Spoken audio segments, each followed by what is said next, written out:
একজন সৌদি আরব প্রবাসী আঙ্কেল, বয়স অনুমানিক 55 থেকে 60 বছর হবে।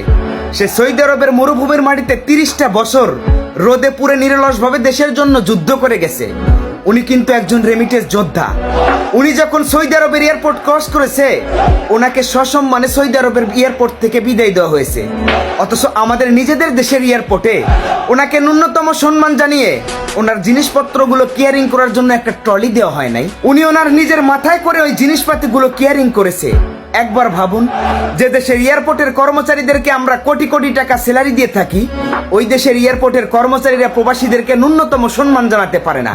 প্রবাসীদেরকে তারা মানুষই মনে করে না, তারা মনে করে আমাদেরকে চাকর। ওই দেশে আমি একজন প্রবাসী হয়ে আর রেমিটেন্স পাঠাবো না ঠিক ততদিন পর্যন্ত, যতদিন না পর্যন্ত এয়ারপোর্টকে আমরা শোধন করতে পারতেছি। আমাদের দেশের মানুষ আমাদের পাশে এগিয়ে আসবে না, কখনই আসবে না। আমার প্রিয় প্রবাসী ভাই বোনেরা, আপনাদের সবাইকে একত্রিত হতে হবে, এটার কঠোর প্রতিবাদ করতে হবে, এটার কঠোর পদক্ষেপ নিতে হবে। আগামী 6 মাস পর্যন্ত রেমিটেন্স পাঠানো বন্ধ রাখতে হবে, তাহলেই তারা শিক্ষা হয়ে যাবে।